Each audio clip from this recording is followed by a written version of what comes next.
അപ്പോസ്തലപ്രവൃത്തികൾ 2-ാം അധ്യായത്തിന്റെ 39 മുതൽ. വാഗ്ദത്തം നിങ്ങൾക്കും നിങ്ങളുടെ മക്കൾക്കും നമ്മുടെ ദൈവമായ കർത്താവ് വിളിച്ചു വരുത്തുന്ന ദൂരസ്ഥരായി ഏവർക്കും ഉള്ളതല്ലോ. ഇതാണ് ഈ വാഗ്ദത്തം.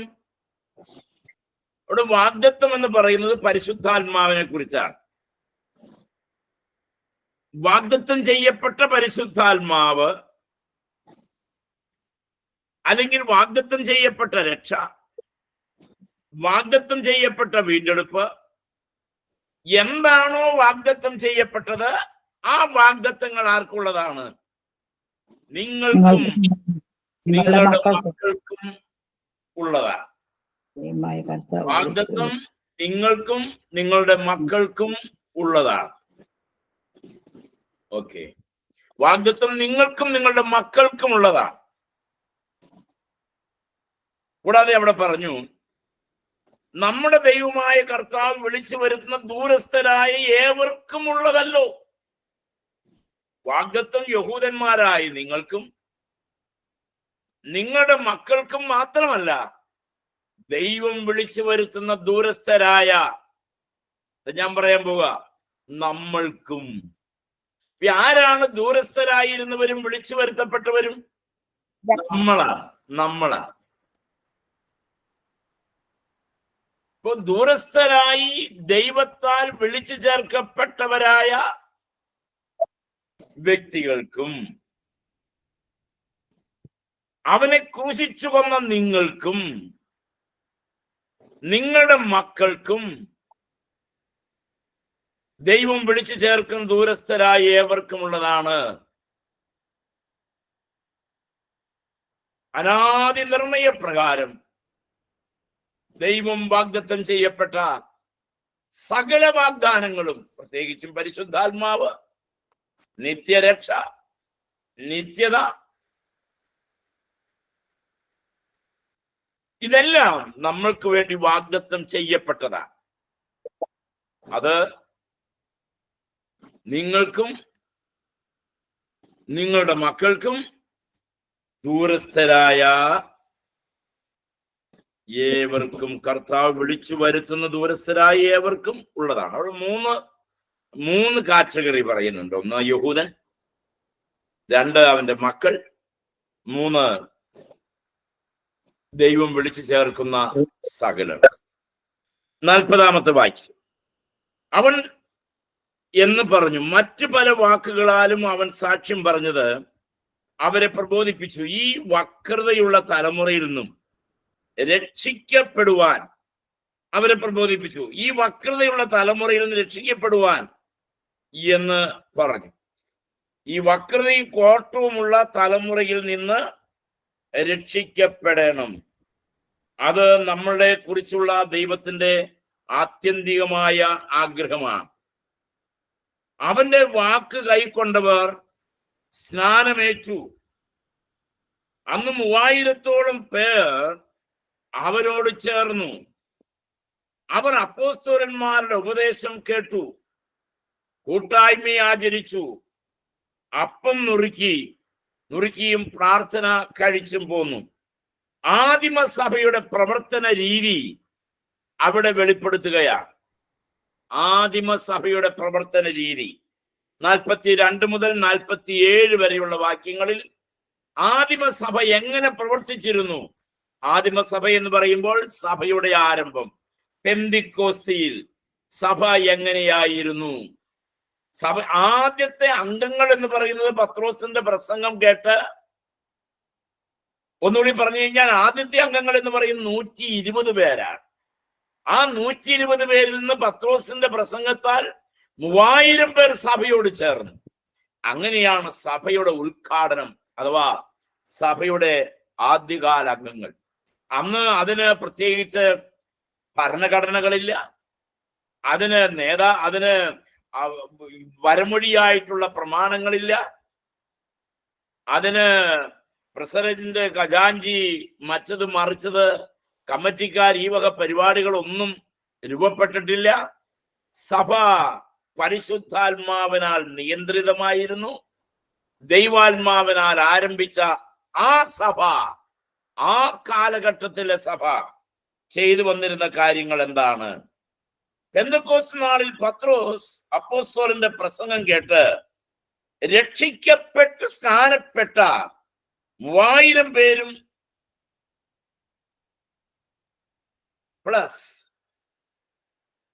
അപ്പോസ്തലന്മാരോട് കൂടെ ഉണ്ടായിരുന്ന 120 പേരും ഒരുമിച്ച് ചേർന്ന് പ്രഥമ ക്രൈസ്തവ സഭ രൂപീകൃതമായി. ആദ്യ ക്രൈസ്തവ സഭയിലെ അംഗങ്ങൾ, ഞാൻ നിങ്ങളോട് പറഞ്ഞിട്ടുണ്ട്, ക്രിസ്തീയ സഭ എന്ന് പറയുന്നത് ഒരു പ്രത്യക്ഷ നവീന സ്ഥാപനമാണ്. അത് പഴയ നിയമസഭയുടെ പിന്തുടർച്ചയല്ല. അങ്ങനെ പഠിപ്പിക്കുന്നവർ ധാരാളം ഈ നാളുകളിലുണ്ട്. പക്ഷെ ഇതൊരു പ്രത്യക്ഷ നവീന സ്ഥാപനമാണ്. ക്രിസ്തുവാണ് അതിന്റെ മൂലക്കല്ല്. അപ്പോസ്തലന്മാരും പ്രവാചകന്മാരുമാണ് അടിസ്ഥാനക്കല്ല്. ജീവനുള്ള കല്ലുകളായി രക്ഷിക്കപ്പെട്ട ദൈവമക്കളെ ചേർത്ത് വെച്ച്, വിശ്വാസത്താൽ രക്ഷിക്കപ്പെട്ട ദൈവമക്കളെ ചേർത്ത് വെച്ച് ആ മന്ദിരം പണിയപ്പെടുന്നു. അതുകൊണ്ടാണ് അത് ഒരു പ്രത്യക്ഷ നവീന സ്ഥാപനമാണ് എന്ന് പറയുന്നതിന്റെ കാരണം. അവൻ പ്രധാനമായ 4 കാര്യങ്ങൾ ആ സഭ അനുഷ്ഠിച്ച് വന്നിരുന്നു. ഒന്ന്, അവർ ദൈവവചനം കേൾക്കുന്നതിനും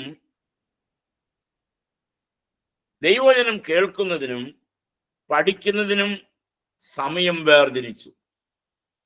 ഒന്ന്, ദൈവവചനം കേൾക്കുന്നതിനും പഠിക്കുന്നതിനും ആ സഭ സമയം വേർതിരിച്ചു. 2, അന്യോന്യം സഹായിക്കുന്നതിനും പ്രോത്സാഹിപ്പിക്കുന്നതിനുമായി കൂട്ടായ്മ ആചരിച്ചു. അന്യോന്യം സഹായിക്കുന്നതിനും പ്രോത്സാഹിപ്പിക്കുന്നതിനുമായി കൂട്ടായ്മ ആചരിച്ചു. 3, കർത്താവിന്റെ മരണത്തെ അനുസ്മരിക്കാനായി അപ്പം നുറുക്കിക്കൊണ്ടുള്ള കർത്തൃമേശ ആചരിച്ചു. കർത്താവിന്റെ മരണത്തെ അനുസ്മരിക്കുവാനായി അപ്പം നുറുക്കിക്കൊണ്ടുള്ള കർത്തൃമേശ ആരംഭിച്ചു. 4, പ്രത്യേക സമയം വേർതിരിച്ച് പ്രാർത്ഥനയ്ക്കായി ഒരുമിച്ച് കൂടി വന്നു. 42-ാം വാക്യം നിങ്ങൾ വായിച്ചു നോക്കൂ. അവർ അപ്പോസ്തലന്മാരുടെ ഉപദേശം കേട്ടും കൂട്ടായ്മ ആചരിച്ചു അപ്പം നുറുക്കിയും പ്രാർത്ഥന കഴിച്ചും പോന്നു. 4 കാര്യങ്ങൾ ഒന്നുകൂടി ഞാൻ ആവർത്തിക്കാം.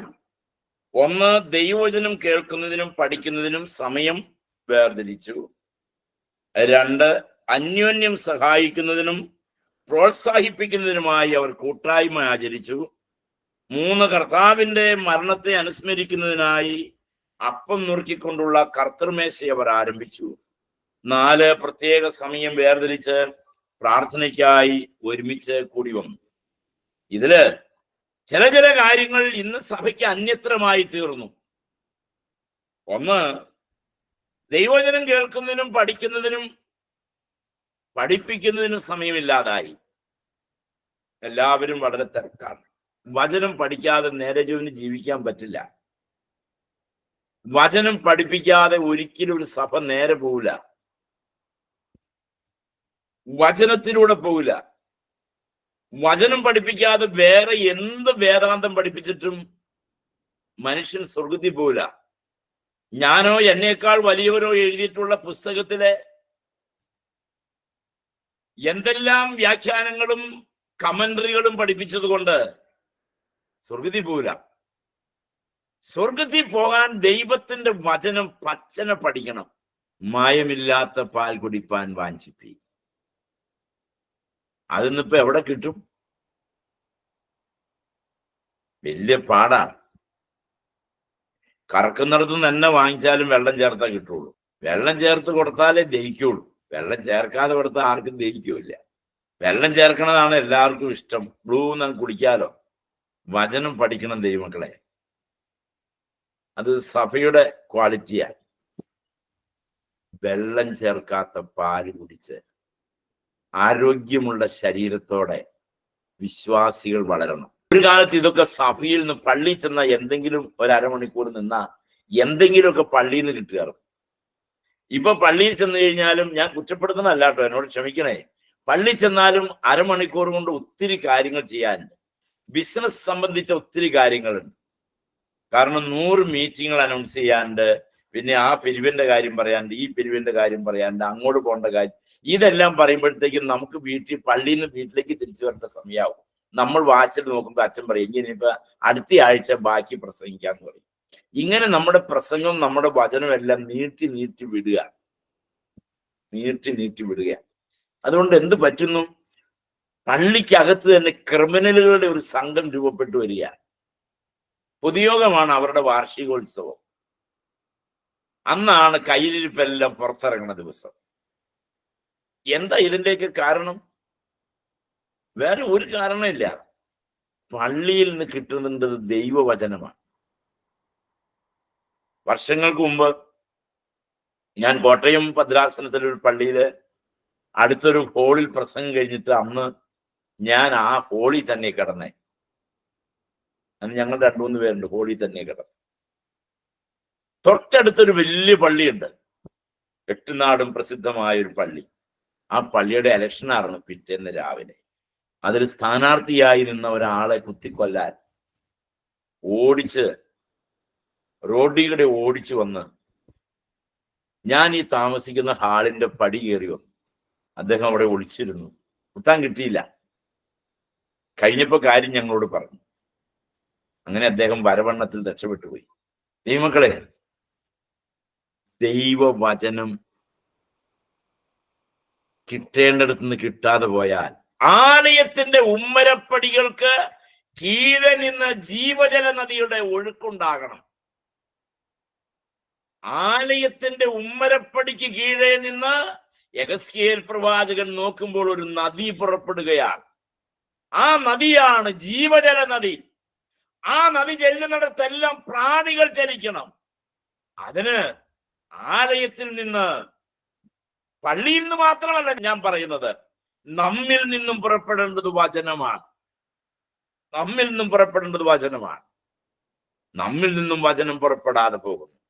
അത് ആദിമസഭയുടെ മുഖച്ഛായയായിരുന്നു. വചനം പഠിക്കാൻ അവർ സമയം കണ്ടെത്തും. വചനം അവർ എഴുതും, വായിക്കും, പഠിക്കും. വാക്യങ്ങൾ ബൈഹാർട്ടായിട്ട് പഠിക്കും. വാക്യം കാണാതെ പഠിക്കും. ദൈവത്തിന് സ്തോത്രം. അതിന് കർത്താവ് അവരെ സഹായിച്ചിരുന്നു. രണ്ടാമത്തെ കാര്യം, കൂട്ടായ്മ ആചരിച്ചിരുന്നു. എന്തിനാണ് കൂട്ടായ്മ ആചരിച്ചുകൊണ്ടിരുന്നത്? കുന്നായ്മയ്ക്ക് വേണ്ടിയിട്ടല്ല, അന്യോന്യം സഹായിക്കാൻ വേണ്ടിയിട്ടാണ് കൂട്ടായ്മ ആചരിച്ചു വന്നിരുന്നത്. ഒരു പരസ്പര സഹായ സമിതിയായിരുന്നു കൂട്ടായ്മ. അതിന് കഷ്ടങ്ങളിൽ കൂട്ടായ്മ കാണിക്കും, വരവ് ചെലവ് കാര്യത്തിൽ കൂട്ടായ്മ കാണിക്കും, സങ്കടങ്ങളിൽ കൂട്ടായ്മ കാണിക്കും, വേദനകളിൽ കൂട്ടായ്മ കാണിക്കും. എന്തിനേറെ ആ കാലയളവിലാണ് അനന്യാസും സഫീറായും ജീവിച്ചിരുന്ന ആ കാലയളവാണ്. തനിക്കുള്ളതെല്ലാം പൊതുവകയെന്നെണ്ണി എല്ലാം കൊണ്ടുവന്ന് പത്രോസിന്റെ കാൽപാദത്തിൽ വെച്ചിരുന്ന കാലം. ബാങ്കില്ല, പലിശയില്ല, ബ്ലേഡ് ബാങ്കില്ല, സമ്പന്നനാകാൻ ആഗ്രഹമില്ല, ഒരാളെ സഹായിക്കണമെന്നുള്ള ഒറ്റ ചിന്തയേ ഉള്ളൂ. 1-ാം നൂറ്റാണ്ടിൽ സഭയുടെ ആരംഭകാലം അതും ഇന്നും തമ്മിൽ കടലും കടലാടിയും പോലെയുള്ള അന്തരമുണ്ട്. ഇന്ന് കെട്ടുണ്ട്, മട്ടുണ്ട്, സൗന്ദര്യമുണ്ട്, സമ്പന്നതയുണ്ട്. ദൈവാത്മാവ് മാത്രം. കൂട്ടായ്മകളെല്ലാം ഫെലോഷിപ്പ് ഇഷ്ടം പോലെയുണ്ട്. പക്ഷെ ഫെലോഷിപ്പിൽ വരുന്നത് തന്നെ പച്ചവായ്പ വാങ്ങിക്കാനും മറ്റവനെ കുത്താനുമായിട്ടാണ്. മറിയാമ്മേനെ എങ്ങനെ ഒതുക്കാമെന്നാണ് കൂട്ടായ്മയ്ക്ക് തന്നെ അന്നമ്മച്ചേർത്തിയുടെ ചിന്ത. നാക്കും കൊണ്ട് 2 ഇട്ട് കൊടുക്കാനാണ് കൂട്ടായ്മയ്ക്ക് വന്നത് തന്നെ. പ്രസംഗിക്കാൻ കയറി നിൽക്കുമ്പോൾ തന്നെ ചാക്കോച്ചന്റെ മുഖത്ത് നോക്കി കുത്തി പ്രസംഗിക്കും. ഇതാണ് കൂട്ടായ്മ. അതുകൊണ്ട് ഒത്തിരി കൂട്ടായ്മകളെ കർത്താവ് പിരിച്ചു വിട്ടു ഈ നാളില്. ഫലം തരാത്തതിനെയൊക്കെ വെട്ടിക്കളയും. കോവിഡ് അതിനൊരു നല്ല കാരണമായി പോയി. കോവിഡിന്റെ ഇടയ്ക്ക് കുറെ സാധനങ്ങൾ നീങ്ങിപ്പോയി. ഇനി ഏതാ വരാൻ പോണെന്ന് ആർക്കറിയാം. അപ്പൊ ഏതായിരുന്നാലും കൂട്ടായ്മകൾ പരസ്പരം സഹായിക്കാൻ, അതിനാണ് ഫെലോഷിപ്പ്. അതൊരു ഐക്യമാണ്, ഭിന്നിപ്പല്ല, ഐക്യമാണ്. ഇതായിരുന്നു 1-ാം നൂറ്റാണ്ടിൽ ആദിമസഭയുടെ മുദ്ര. ഇന്ന് കൂട്ടായ്മയ്ക്ക് പോകാൻ സമ്മതിക്കില്ല, കൂട്ടായ്മയ്ക്ക് വിടാൻ പേടിയാണ്. കൂട്ടായ്മയ്ക്ക് പോകണമെങ്കിൽ പെർമിഷൻ വാങ്ങണം. നമുക്ക് ഒരു രീതിയിൽ കമ്പയർ ചെയ്യാൻ പോലും പറ്റില്ല. അതുകൊണ്ട് നമുക്ക് ആ ചാപ്റ്റർ ഒന്ന് വിട്ടേക്കാം. വെറുതെ എന്തിനാ പറയണേ? വായിക്കുമ്പോൾ തന്നെ മനസ്സിലാവും അത് ഇതുമായിട്ട് കടലും കടലാടിയും പോലെയുള്ള അന്തരമുണ്ട്. അവനവന്റെ രക്ഷയ്ക്കുള്ള കാര്യം അവനവൻ നോക്കിക്കൊള്ളണം. ഓരോരോ പേരും പറഞ്ഞ് ഓരോരോ മതിൽക്കെട്ടിനകത്ത് ഞാൻ ഈ കോമ്പൗണ്ടിനകത്താണെന്ന് പറഞ്ഞുകൊണ്ടിരുന്ന സ്വർഗത്തിൽ പോവില്ല. അത് മാത്രം കേട്ടുകൊണ്ടിരുന്ന സത്യസുവിശേഷം കേട്ട് അവനവന്റെ ജീവിതത്തിൽ വരുത്തേണ്ട മാറ്റങ്ങൾ വരുത്തി ജീവനുള്ള കർത്താവിനെ വിശ്വാസത്തോടെ സ്വീകരിച്ച് വിശുദ്ധിയോടെ ജീവിച്ച് അവന്റെ വചനപ്രകാരം ചെയ്യേണ്ട കാര്യങ്ങളൊക്കെ ചെയ്ത കർത്താവ് ആഗ്രഹിച്ചെടുത്ത് ചെല്ലാം. ആർക്കും നമ്മളെ സ്വർഗത്തിൽ കൊണ്ടുപോകണമെന്ന് നിർബന്ധ ബുദ്ധിയൊന്നുമില്ല, നമുക്ക് മാത്രമേ ഉള്ളൂ, വേറെ ആർക്കും ഇല്ല. അങ്ങനെ ഉണ്ടെന്ന് വിചാരിക്കണ്ട, എനിക്കുമില്ല. നമ്മൾ എന്ത് നിർബന്ധം പിടിച്ചിട്ട് എന്നാ കാര്യം? ആ വണ്ടി ആ പോകുമ്പോലെ പോവുള്ളൂ. അവരവർക്ക് താല്പര്യമുണ്ടെങ്കിൽ നിത്യതയിൽ പോകാം.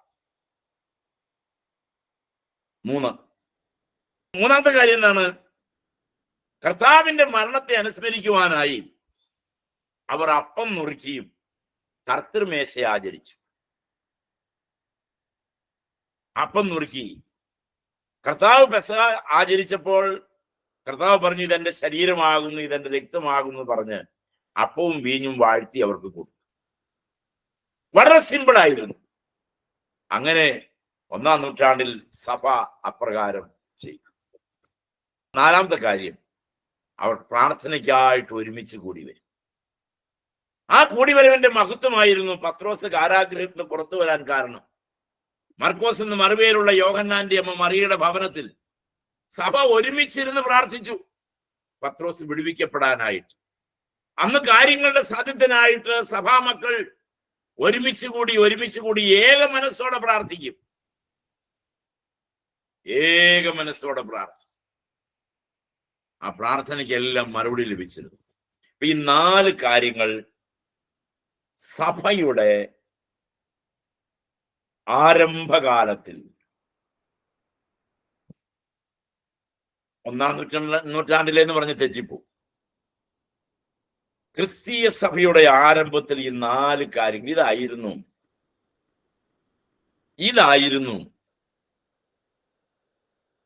1-ാം നൂറ്റാണ്ടിലെ സഭയുടെ പ്രവർത്തന ശൈലി. അപ്പോസ്തലന്മാരുടെ ഉപദേശം കേൾക്കും. ചിലർ ഈ 4 കാര്യങ്ങളാണ് അപ്പോസ്തോലിക ഉപദേശം എന്ന് പഠിപ്പിക്കുന്നവരുണ്ട്. ഈ 4 കാര്യങ്ങളല്ല അപ്പോസ്തോലിക ഉപദേശം. ഈ 4 കാര്യങ്ങൾ സഭയുടെ പ്രവൃത്തിയാണ്. സഭ ചെയ്യേണ്ട പ്രവൃത്തികളാണ് ഈ 4 കാര്യങ്ങൾ. അപ്പോസ്തലന്മാരുടെ ഉപദേശം കേട്ടും കൂട്ടായ്മ ആചരിച്ചും അപ്പം നുറുക്കിയും പ്രാർത്ഥിച്ചും പോരുന്ന ജീവനുള്ള സഭ. സഭ വളരുന്നതിനനുസരിച്ച് കാര്യങ്ങൾക്കെല്ലാം മാറ്റങ്ങൾ വന്നുകൊണ്ടിരുന്നു. സഭ വളർന്നുകൊണ്ടേയിരുന്നു. ഓക്കെ, ഭവനങ്ങളിൽ കൂട്ടായ്മ യോഗങ്ങൾ നടത്തിയത് കൂടാതെ ക്രിസ്ത്യാനികൾ പൊതു പ്രാർത്ഥനയ്ക്കായി യഹൂദന്മാരുടെ ദൈവാലയത്തിൽ പോകുക പതിവായിരുന്നു. അവരുടെ നിർമ്മലവും ആത്മാർത്ഥവുമായ ജീവിത രീതി കണ്ട അനേകരും കർത്താവിനെ സ്വീകരിച്ചു. അതൊരു വലിയ സഹിഷ്ണുതയാണല്ലേ. യഹൂദന്മാരിൽ നിന്ന് പോയി ക്രിസ്ത്യാനികളായി ക്രിസ്തുമാർഗം സ്വീകരിച്ചവർക്ക് സിനഗോഗുകളിൽ പോയി പ്രാർത്ഥിക്കാൻ അനുവാദം കൊടുത്തിരുന്നു. അതൊരു വലിയ സൗകര്യമായി പോയി. അതുകൊണ്ടാണ് പത്രോസ് പള്ളികളിൽ പോയി എന്ന് പറയുന്ന, പള്ളി എന്ന് പറയുന്നത് ഇന്നത്തെ പോലെ പള്ളി പണിതുണ്ടാക്കി സഭ പോയതല്ല. സിനഗോഗുകളെയാണ് അവിടെ പള്ളി എന്നുള്ളത് കൊണ്ട് ഉദ്ദേശിക്കുന്നത്. സിനഗോഗുകളിൽ ചെല്ലാനും പ്രാർത്ഥിക്കാനും അനുവാദമുണ്ടായിരുന്നു.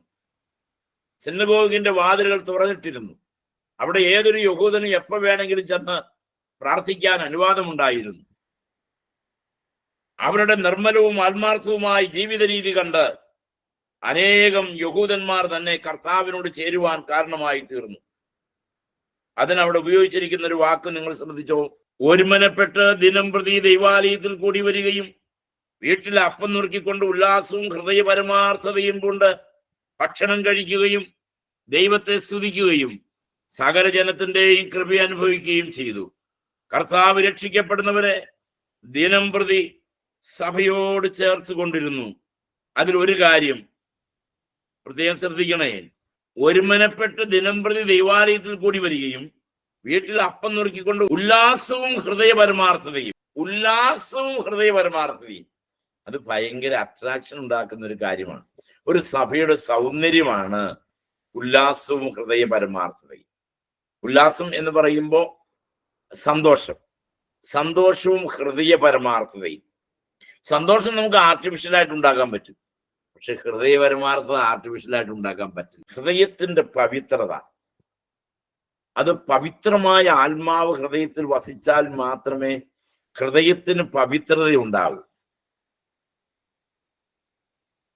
ഹൃദയത്തിന്റെ നൈർമല്യത, ഹൃദയപരമാർത്ഥത. അപ്പോ മറ്റുള്ളവരെ ആകർഷിച്ച ഘടകം എന്താണ്? വന്നുകൂടിയ സ്നാനപ്പെട്ട് സഭയോട് ചേർന്ന മാനസാന്തരപ്പെട്ട് രക്ഷിക്കപ്പെട്ട ദൈവമക്കൾക്ക് മറ്റാരിലും കാണാത്ത സന്തോഷം, മറ്റാരിലും കാണാത്ത ഐക്യം, മറ്റാരിലും കാണാത്ത ഹൃദയപരമാർത്ഥത.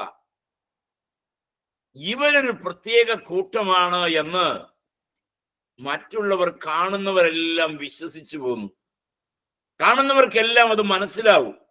അവരുടെ ആ യൂണിറ്റി, എന്തെങ്കിലും കാര്യം പറയുമ്പോഴുള്ള ആ സ്നേഹം, ബന്ധം, ഒബേ ചെയ്യാനുള്ള ആ പ്രാപ്തി, ഇതൊക്കെ അവര് നന്നായി അനുഭവിച്ചു. വരുന്നവരൊക്കെ അനുഭവിച്ചു. ആ യൂണിറ്റി അവരങ്ങ് അനുഭവിച്ചു നന്നായി. ദൈവമക്കളെ, ഒരു കൂട്ടായ്മയിലെ ഏറ്റവും വലിയ സന്തോഷം എന്ന് പറയുന്നത് നമുക്ക് ഹൃദയപരമാർത്ഥതയോട് ഒരുമിച്ച് കൂടാൻ. അതിൽ രണ്ടെന്നുള്ള ഒന്നില്ല, നമ്മൾ ഒന്നിച്ച്. പക്ഷെ വളരെ ദുഷ്കരമാണ് ഇന്ന്. കർത്താവിന്റെ വരവ് അടുത്തതിന്റെ ലക്ഷണമാണെന്നാണ് എല്ലാവരും പറയണേ, ഞാനും പറയണേ. കർത്താവ് പറഞ്ഞല്ലേ, മനുഷ്യപുത്രൻ വരുമ്പോൾ വിശ്വാസം കണ്ടെത്തുമോ എന്ന് പറഞ്ഞു. രണ്ടാമത് അവൻ വരുമ്പോൾ രണ്ടുപേർ ഒരു കിടക്കയിലായിരിക്കും, എന്നാൽ ഒരാൾ എടുക്കപ്പെടും, ഒരാള് വിടപ്പെടും. ഞാൻ ആ വാക്യം ഒന്നുകൂടി മനസ്സിലാക്കാൻ വേണ്ടി തിരുത്തി പറയട്ടെ. രണ്ടുപേർ ഒരു കൂട്ടായ്മയിലായിരിക്കും, പക്ഷെ ഒരാൾ എടുക്കപ്പെടും, ഒരാൾ വിടപ്പെടും. രണ്ടുപേർ ഒരു പള്ളിയിലായിരിക്കും, പക്ഷെ ഒരാൾ എടുക്കപ്പെടും, ഒരാള് വിടപ്പെടും. മനസ്സിന്റെ ഐക്യമില്ലായ്മ എന്നുള്ളത് കർത്താവിന്റെ വരവിന്റെ ഒരു അടയാളമാണ്. പരസ്പരം സ്നേഹമില്ല. കൂട്ടായ്മ പോട്ടെ, വീട്ടിലില്ലല്ലോ. വീട്ടിൽ പോട്ടെ, മക്കൾ തമ്മിലില്ലല്ലോ. മക്കൾ പോട്ടെ, ഭാര്യ ഭർത്താക്കന്മാർ തമ്മിലില്ലല്ലോ. അതും പോട്ടെ, ചേട്ടനും അനിയനും തമ്മിലില്ലല്ലോ. പ്രസിഡന്റും ഖജാഞ്ചിയും തമ്മിലില്ല. വികാരിയും കപ്പ്യാരും തമ്മിലില്ല. അച്ഛനും മെത്രാച്ചനും തമ്മിലില്ല. പാസ്റ്ററും ജൂനിയർ പാസ്റ്ററും തമ്മിലില്ല. നിങ്ങൾ ശരിക്കും തലയുയർത്തി നോക്കിയാൽ കാണാൻ നമുക്കത്. തലയുയർത്തി നോക്കി കാണാം. ഞാൻ വിമർശിക്കുകയല്ല, തലയുയർത്തി നോക്കിയാൽ നമുക്കത് കാണാം. നമ്മുടെ മനസ്സ് തന്നെ നമ്മളോടത് പറയുന്നുണ്ട്. കല്ല് കല്ലോട് ചേരാതെ വരുമ്പോൾ ഓർത്തോളണം, എൻ്റെ കർത്താവിന്റെ വരവ് അടുത്തു എന്ന്. പത്രോസ് വിഭാവന ചെയ്ത് ആരംഭിച്ച സഭയും ഈ 21-ാം നൂറ്റാണ്ടിൽ വളരുന്ന സഭയും തമ്മിൽ അജഗജാന്തരമുണ്ട്. കർത്താവേ, അങ്ങ് ഞങ്ങളോട് കരുണ തോന്നണമെന്ന് ദൈവത്തോട് പ്രാർത്ഥിക്കണം. ഏറിയ വിശുദ്ധിയോടെ വളരണം, ഏറിയ ശക്തിയോടെ വളരണം. സന്തോഷവും ഹൃദയപരമാർത്ഥതയും നമ്മുടെ മുഖമുദ്രയാകട്ടെ. രക്ഷിക്കപ്പെട്ട ഒരു ദൈവപൈതലിന്റെ നെറ്റിയിലൊട്ടിക്കേണ്ടത് സന്തോഷവും ഹൃദയപരമാർത്ഥതയും, സ്നേഹവും സമാധാനവും, കൃപയും സന്തോഷവും, തികഞ്ഞ സന്തോഷം, തികഞ്ഞ വിശ്വാസം ഉള്ള ഒരു വിശ്വാസ ജീവിതം നമുക്ക് നയിക്കാൻ കർത്താവ് നമ്മെ സഹായിക്കട്ടെ. അങ്ങനെ ഹൃദയപരമാർത്ഥതയോടുകൂടി ഈ രണ്ട് വാക്ക് ക്രിസ്തീയ ജീവിതത്തിന്റെ താക്കോൽ വാക്കായിട്ടാണ് അറിയപ്പെടുന്നത്. ഹൃദയപരമാർത്ഥതയും സന്തോഷവും ക്രിസ്തീയ സഭയുടെ താക്കോലാണ്. ക്രിസ്തീയ സഭയുടെ താക്കോൽ വാക്കാണ് ഹൃദയപരമാർത്ഥതയും സന്തോഷവും. കപടതയുള്ള ഹൃദയം അത് ദൈവത്തിന് വെറുപ്പാണ്. കാപട്യമുള്ള മനസ്സ് അത് അവന് സഹിച്ചുകൂടാ. അത് ദൈവത്തിന് വെറുപ്പാണ്. ഹൃദയപരമാർത്ഥത. ദൈവത്തിന് സ്തോത്രം. കർത്താവേ, എനിക്ക് വിശ്വാസ ജീവിതത്തിൽ എൻ്റെ തളർച്ച ഏതെന്ന് മനസ്സിലാക്കി അതിൽ മുന്നോട്ട് പോകാൻ എന്നെ സഹായിക്കണമെന്ന് പ്രാർത്ഥിക്കാം. ഏറ്റവും അവസാനത്തെ വാക്യം നമുക്കിങ്ങനെ വായിച്ച് മുൻപോട്ട് പോകാം. ദൈവത്തെ സ്തുതിക്കുകയും സകല ജനത്തിന്റെ ഈ കൃപ അനുഭവിക്കുകയും ചെയ്തു. ആരാണ്? നേതൃത്വം കൊടുക്കുന്ന ഓരോ വ്യക്തിയും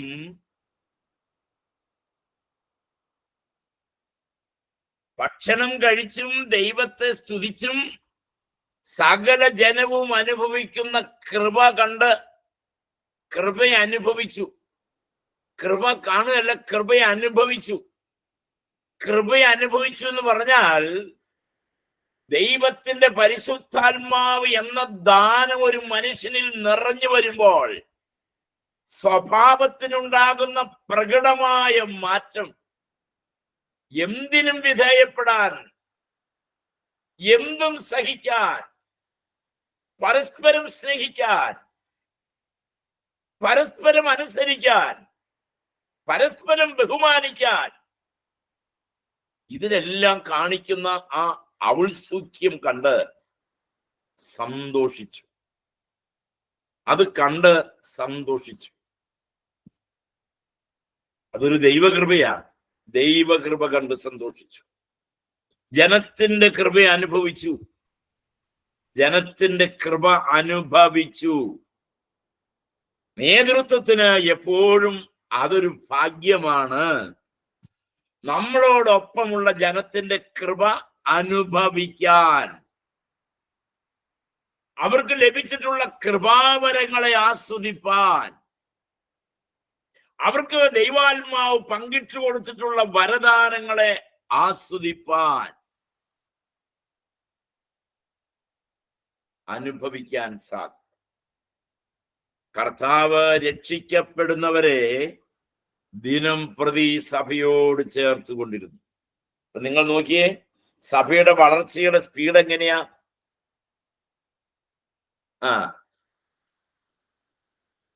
അന്നമ്മയുടെയും മറിയാമ്മയുടെയും കൊച്ചിനെ മാമോദീസ മുക്കിയല്ല സഭ വളർത്തിയത്. മനസ്സിലായില്ല അല്ലെ? അത് വളരെ എളുപ്പമുള്ള പണിയാ. പ്രസവിച്ച ഉടനെ തന്നെ 90 തികണതിന് മുമ്പ് എന്തായാലും പള്ളി കൊണ്ടുവരും. എന്നിട്ട് അപ്പോസ്തലന്മാരുടെ പേര് വിട്ട് പള്ളി ചേർത്ത ആ കാര്യം ഓക്കെ ആയി. ഈ പണിയല്ല അന്ന് സഭ നടത്തിക്കൊണ്ടിരുന്നത്. ദിനം പ്രതി, ഡേ ബൈ ഡേ, ആത്മാക്കളെ സഭയോട് ചേർത്ത് കൊണ്ടിരുന്നു. നല്ല മുഴുത്ത മീൻ കിട്ടും എന്നും ചൂണ്ടയിൽ. എന്നും വല വീശും. വീശുന്ന വലയിൽ എന്നും കിട്ടും. ദൈവമേ, ഇങ്ങോട്ട് നോക്കിയേ, എത്ര കാലമായി നമ്മളൊക്കെ രക്ഷിക്കപ്പെട്ടിട്ട്? എത്ര നാളായി? കേട്ട വചനം വെച്ച് നോക്കി എപ്പോ പിടിച്ചൊരു കുലുക്ക് കുലിക്കാറുണ്ടല്ലോ, മാമ്പഴം വീഴുന്ന പോലെ വചനം ഇടത്തുനിന്നും വലത്തുനിന്നും കിപ്പൊട്ടിയാടും. അത്രമാത്രം വചന ശേഖരണം ഉണ്ട് നമ്മുടെ കയ്യില്. എന്തിനാ എഴുതി തീർത്തേക്കണം? ഈ മോർണിംഗ് ഫെലോഷിപ്പ് തുടങ്ങിയതിന് ശേഷം എഴുതി തീർത്തേക്കണ ഡയറിയുടെ എണ്ണം നോക്കിയാൽ മതിയല്ലോ. എന്തുമാത്രം എഴുതി കൂട്ടിയുണ്ട്, എന്തുമാത്രം എഴുതി കൂട്ടിയുണ്ട്, എന്തുമാത്രം ക്ലാസ്സാ കിട്ടിയേക്കണേ. കോവിഡ് വന്നതുകൊണ്ട് വേദപുസ്തകം പഠിച്ച് കയറി വന്നവർ ഒത്തിരി പേര് ഇതിനകത്തിരിപ്പുണ്ട്. ഒരിക്കലും കിട്ടാത്ത വലിയ സൗഭാഗ്യം കിട്ടി എന്ന് ചിന്തിക്കുന്നവർ ഇതിനകത്തുണ്ട്. എന്തുമാത്രം എഴുതി കൂട്ടിയേക്കണേ.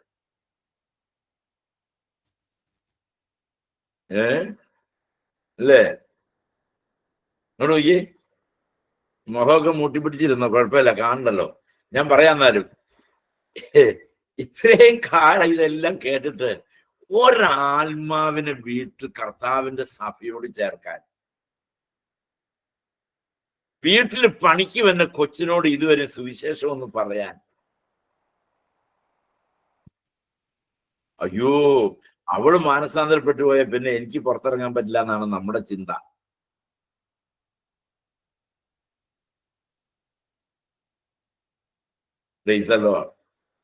ഞാൻ പറഞ്ഞു, നിങ്ങൾ കേട്ടല്ലോ, അവളെങ്ങാനും മാനസാന്തരപ്പെട്ട എനിക്ക് പിന്നെ പുറത്തു പോകാൻ പറ്റില്ല, അവൾക്കും പോകാനും പുറത്ത്. അപ്പൊ അങ്ങനെ വീട്ടിൽ കഞ്ഞി വെക്കാൻ ആളെ കിട്ടില്ല. ഇങ്ങനെയൊക്കെ ഈ ഇടുങ്ങി ചിന്തിക്കുന്നവരുണ്ടല്ലോ, ഒന്നുമില്ല കയ്യിൽ. ഈ കാലം വരെ ജീവിച്ചിട്ടും ഒത്തിരി പേരെ സഹായിക്കാൻ കാശ് തന്നിട്ടുണ്ട്. കാശ് കൊടുത്ത് ആരും സ്വർഗത്തിൽ പോകുക മക്കളെ. കുറെ പാവങ്ങളെ സഹായിച്ചുകൊണ്ട് സഹായം കിട്ടിയവും പോവോ കൊടുത്തവും പോവോ. അതുകൊണ്ട്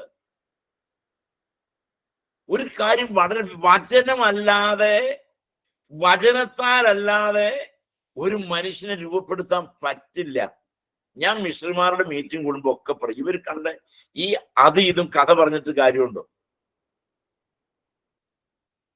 കഥ കൊണ്ടൊന്നും ഒരു കാര്യം. വചനത്തിന് മാത്രമേ ഒരാളെ മാറ്റാൻ പറ്റൂ. വചനം പറയണം. നമുക്ക് എല്ലാം പറയാൻ അറിയാം, വചനം മാത്രം പറയാൻ അറിയാൻ പാടില്ല. ബാക്കി എന്ത് വേണം? ഒരു കടലാസ് കൊടുത്ത് ഒരു പ്രബന്ധം എഴുതാൻ പറഞ്ഞ എന്നെ എഴുതണം. ഇന്റർനാഷണൽ കാര്യങ്ങളെല്ലാം അറിയാം. ബർമുഡ ട്രിയാങ്കിളിനെ കുറിച്ച് എഴുതാൻ പറഞ്ഞു കൊടുത്താൽ അത് എഴുതും. ഇനി ബഹിരാകാശ നിലയത്തെ കുറിച്ച് എഴുതാൻ പറഞ്ഞാൽ അതും എഴുതും. ISROയെ കുറിച്ച് എഴുതാൻ പറഞ്ഞാൽ അത് എഴുതും. ഏത് വിഷയം നമുക്ക് അറിയാൻ പാടില്ലാത്ത ഒന്നുമില്ല. പക്ഷെ ഒരു കാര്യം, രക്ഷയ്ക്ക് നിദാനമായ വചനം മറ്റൊരുത്തിനോട് പറയാൻ നമ്മുടെ നാവിന് കെട്ട.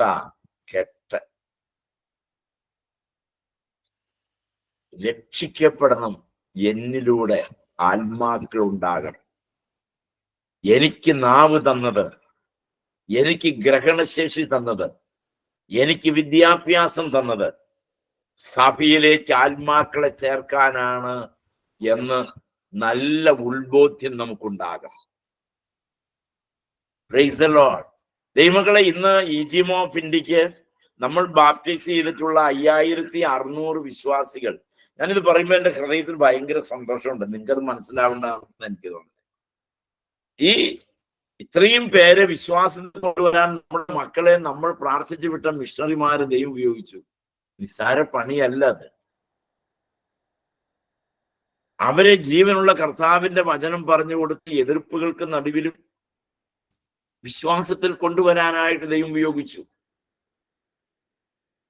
ഞാൻ ഇന്ന് ഒരു കർത്താവിന്റെ ദാസനുമായി സംസാരിക്കുമ്പോൾ 140 കോടി ജനങ്ങളുള്ളതിൽ 30% ക്രിസ്ത്യാനികൾ ഇന്ന് ഉണ്ടായിക്കഴിഞ്ഞു. അത് തന്നെ പറയാൻ പേടിയാ. ഇപ്പോഴും 2.5 ഉള്ളൂ എന്ന് പറഞ്ഞാൽ എല്ലാവരും ഇരിക്കണേ, അങ്ങനെ ഇരുന്നോട്ടെ, കുഴപ്പമില്ല. പക്ഷെ 30% ആളുകൾ ജീവനുള്ള കർത്താവിനെ രക്ഷകനായി സ്വീകരിച്ച് അവന്റെ സഭയോട് ചേർക്കപ്പെട്ടു. അതിനു വേണ്ടിയിട്ട് ഇന്ന് പ്രവർത്തിക്കുന്ന വർക്കേഴ്സ് എന്ന് പറയുന്നത് കേവലം 50,000 70,000 വർക്കേഴ്സ് ആണ് ഫുൾ ടൈം ഭാരതത്തിന്റെ ഗ്രാമങ്ങളിൽ പ്രവർത്തിക്കുന്നത്. ഈ മുഴുവൻ സമയം പ്രവർത്തിക്കുന്ന 60,000 70,000 വേലക്കാരാണ് ഈ ആത്മാക്കളെ കർത്താവിന്റെ സഭയോട് ചേർത്തിരിക്കുന്നത്. ഞാൻ പറയട്ടെ ദൈവമക്കളെ, നമ്മളാലാവത് നമ്മൾ ചെയ്യണം. കർത്താവിന് വേണ്ടി ആത്മാക്കളെ ആദായപ്പെടുത്തണം. ദിനം പ്രതി നമുക്ക് ഞാനത് വെട്ടിച്ചെടുക്കാം. ദിനം പ്രതി സഭയുടെ ആൾക്കാർ ചേർത്തില്ലെങ്കിലും ദിനം പ്രതി ഞാൻ സുവിശേഷം പങ്കുവെക്കുമെന്ന് നിർബന്ധ ബുദ്ധിയുള്ളവര് ഒന്ന് കരമുയർത്തി സ്തോത്രം ചെയ്യാമോ? ദിനം പ്രതി ഞാൻ സുവിശേഷം മറ്റുള്ളവരോട് പങ്കുവെക്കും. ടെലിഫോൺ ചെയ്തിട്ടായാലും വീട്ടിൽ ചെന്നിട്ടായാലും ഏതായാലും ഞാൻ രക്ഷയ്ക്കാധാരമായ സുവിശേഷം ഒരു വ്യക്തിയോട് ഒരു ദിവസം പറയും, വചനം പറയും. ദിനം പ്രതി സഭയോട് ചേർക്കും. കർത്താവിന്റെ ശരീരം സഭയോട് ചേർക്കാൻ എന്റെ നാവ് എനിക്ക് തന്നത് എന്തിനാണ് ദൈവമേ? എനിക്ക് ബുദ്ധി തന്നത് എന്തിനാണ്? എനിക്ക് വിദ്യാഭ്യാസം തന്നത് എന്തിനാണ്? എനിക്ക് ചിന്താശേഷി തന്നത് എന്തിനാണ്? എനിക്ക് കഴിവും പ്രാപ്തിയും തന്നത് എന്തിനാണ്? നമുക്ക് ഒരു നിമിഷം നമ്മുടെ കണ്ണുകളെ അടയ്ക്കാം. നമുക്ക് നമ്മളോട് തന്നെ ചോദിക്കാം, ഇതെല്ലാം നീ എനിക്ക് എന്തിനു തന്നു കർത്താവേ? ദൈവമേ, നീ എനിക്ക് ഇതെല്ലാം എന്തിനു തന്നു? സ്തോത്രം. ആത്മാക്കളെ കർത്താവിന്റെ സഭയോട് ചേർക്കാൻ ഒറ്റ പ്രസംഗത്തിൽ 3000 പേരെ സഭയോട് ചേർത്തു. അന്നു മുതൽ ദിനം പ്രതി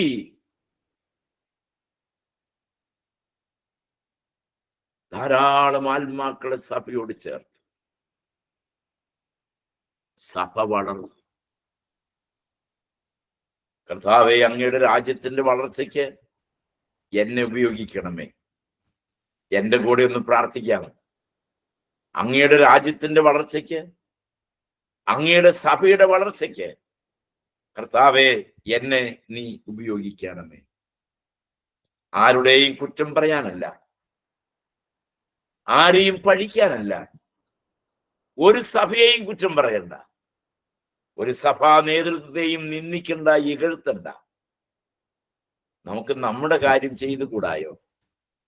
എന്റെ കുറവുകളുണ്ട് ദൈവമേ, എനിക്ക് കുറെ കുറവുകളുണ്ട്. അതിലൊന്ന് ഞാൻ ഇന്നറിയുന്നു, നാൾതോറും സഭയിലേക്ക് ആത്മാക്കളെ ചേർക്കാൻ, കർത്താവിന്റെ ശരീരം എന്ന സഭയോട് ആത്മാക്കളെ ചേർക്കാൻ ഞാനിതാ എന്നെ തന്നെ സവിനയം സമർപ്പിക്കും. ഞാൻ എന്നെ സമർപ്പിക്കുന്നു. ഞാൻ എന്നെ നിന്റെ കരങ്ങളിലേക്ക് ഏൽപ്പിക്കും.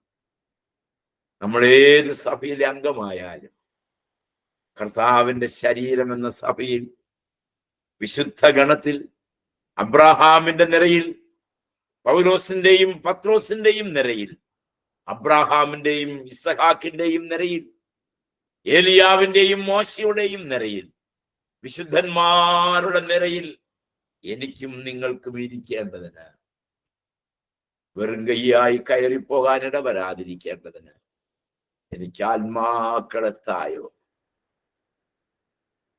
കർത്താവേ, നീ എനിക്ക് ആത്മാക്കളെ താഴെ ഒരു ഫലകരമായി ശുശ്രൂഷ ചെയ്യുന്ന ഒരു ഭൃത്യനായി എന്നെ അങ്ങ് അഭിഷേകം ചെയ്യണം. സഹോദരിമാരെ, സഹോദരങ്ങളെ, നാൾതോറും സുവിശേഷം പറയാൻ നമുക്ക് നമ്മെ സമർപ്പിക്കാം. ഇന്നു മുതൽ ആരോടെങ്കിലും ഒരു വാക്ക് നിന്നെ കുറിച്ച് പറഞ്ഞിട്ടേ ഞങ്ങൾ കിടക്കൂ.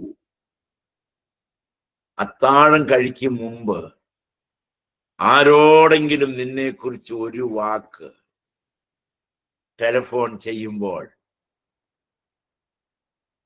ദൈവനാമത്തിൽ ഒരു സെന്റൻസ് പറഞ്ഞ് ദൈവം അനുഗ്രഹിക്കട്ടെ എന്ന് പറഞ്ഞ് കിടക്കാൻ, പിരിയാൻ, ഫോൺ വയ്ക്കാൻ എന്നെ നീ പഠിപ്പിക്കണമേ. ഏത് സംഭാഷണവും പ്രൈസ് ദ ലോർഡ് എന്ന് പറഞ്ഞ് ആരംഭിക്കാൻ, ഏത് സംഭാഷണവും ദൈവം അനുഗ്രഹിക്കട്ടെ എന്ന് പറഞ്ഞ് അവസാനിപ്പിക്കാൻ, അതിന്റെ അറ്റത്ത് ഒരു വ്യക്തിയോട് കർത്താവിനെ കുറിച്ച് പറയാൻ ആത്മീയ ഉണർവിനാൽ എന്നെ നിറയ്ക്കണമേ. കർത്താവിന്റെ കരങ്ങളിലേക്ക് ഏൽപ്പിച്ച് സകലവും അവൻ പഠിപ്പിച്ച പ്രാർത്ഥനയിലൂടെ നമുക്ക് അപേക്ഷിക്കാം. ദൈവം നമ്മെ അനുഗ്രഹിക്കട്ടെ.